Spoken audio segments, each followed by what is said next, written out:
Hey everybody, I am back. So today I am going to just give you guys a brief little detail about working for outpatient in the lab. Give you guys like a brief, just what to expect working outpatient in lab. When I say like outpatient, I mean like doctor's office, LabCorp, Quest, think of things like that. The workload is very unpredictable. Like, what I mean by that is these people are healthy, so you don't know how many people need blood that day. The walk-ins are gonna be like, you could have a lot of walk-ins. When I was working at outpatient, I didn't like it because I was sticking like 40-45 people a day, and I did not like doing that. Like, it's just because you don't know how many people are gonna come in that day, and you're just gonna have to do it. So another thing with people walking in, the sticks are mainly easier because these people are more healthier, like in inpatient, patients are really sick. So being that this is outpatient, people walking around, eating, drinking, things like that, they're more healthier, so it's easier to just straight stick them.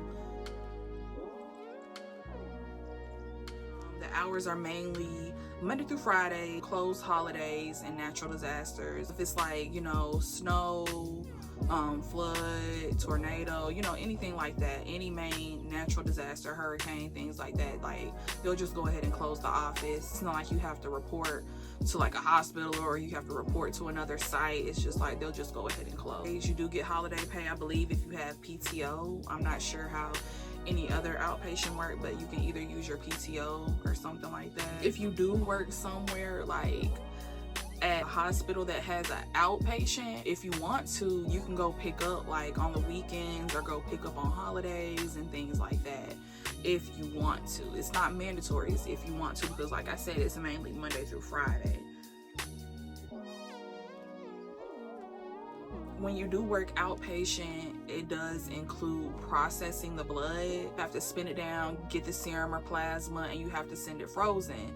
Some blood, when you have SSTs, you spin it down, you have to put it in the refrigerator. Some blood, the serum or plasma, has to be protected from light. Some can go ambient, so it's just like all about knowing the steps and the processes on what to do with certain blood, especially like vitamin labs. Like some of those have to be on ice, some of those have to be protected from light. So it all just depends on where you work. You have to get the proper training just to know, like, okay, this is what I need to do and this is what I don't need to do, because I guarantee you, if you process some blood wrong, you have to call the patient back in and you have to tell them like, I messed up, or the lab messed it up, and I gotta draw your blood all over again and do the process all over again. It's just all about getting the proper training. Management is never directly on site when it comes to outpatient. I worked at LabCorp, I worked at a couple other places. Management is never on site. So I do like outpatient because you're not micromanaged. Like, management is not on site, so you don't have to be micromanaged. Like, you just do your patients and go. The only time management will come is if like they need to do like your competencies, or like you need to be signed off on something like that, or if it's like a new process. But management is never really directly on site. Like, you're not going to be micromanaged, no one's going to be looking over your shoulder or anything like that. It's not like a hospital setting where the manager is directly on site. You do have to abide by the cutoff time. This is in my other video where I said like in inpatient, when you get off is when you get off. Outpatient can be very unpredictable. Like at one outpatient job, I believe I got off at 6 and our cutoff time was 5:30. One time at 5:30, we had 10 people sitting in the lobby, and guess what? You have to do those 10 people no matter how long it takes you. And being that you have to stick those 10 people at 5:30, you still got to spin down the blood, you still got to pour it off, you still got to process it. So just know with outpatient, like, you have to wait until every patient is done. It doesn't matter if you have 10, 15, 20 people there at your cutoff time, you have to take them. You have to. Like, that's what really sucks about it. And You're like in a doctor's office working for a doctor. Like, I like how the doctors come in with like lunch and breakfast, and they always do fun things during the holidays. If you feel like, you know, you are really good at sticks and sticking, I would suggest outpatient. I do not suggest outpatient for new phlebotomists.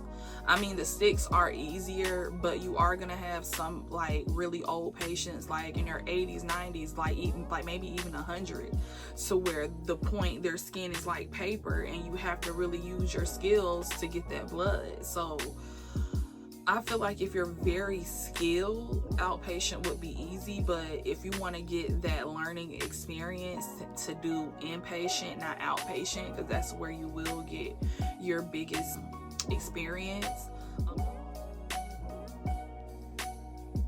Another thing, if you do work in a doctor's office, working for a doctor, like an actual doctor, and that's their office.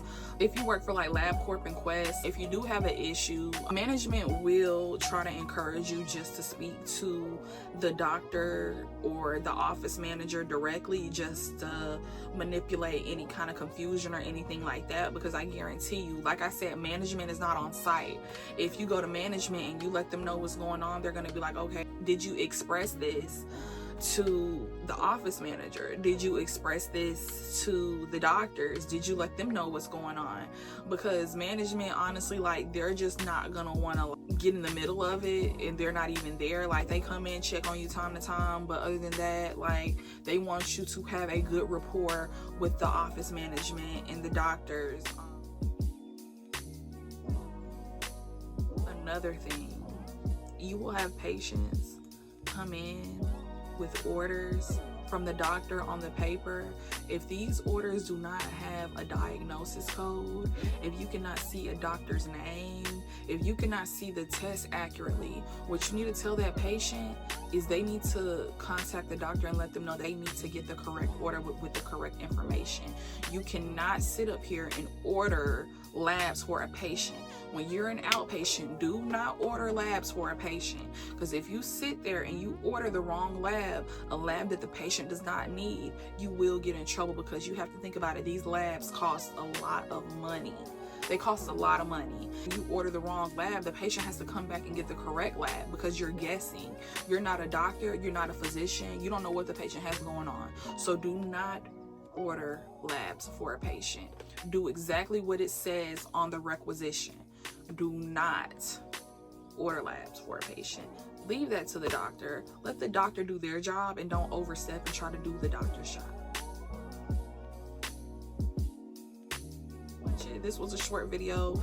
It's not really a lot to expect from outpatient. I do have another in-depth long video on inpatient, because it's a lot going on with inpatient versus outpatient. You see how short this video is? I think like my inpatient video was like 20 minutes, so go check that video out. And so I just made this video to inform you guys what to expect when you're doing outpatient phlebotomy, outpatient lab, whatever you want to call it. Like, comment, subscribe. I need you guys to interact with my page more. Like I said in my other video, I will be doing a giveaway once I get to 5,000 subscribers. It will include like a bog bag, some essentials that you'll need every day in a hospital. So comment, like, subscribe, and the winner for the giveaway, you have to like, you have to comment, and you have to subscribe to my channel in order to win. Share this information out. You know, you never know who you could help.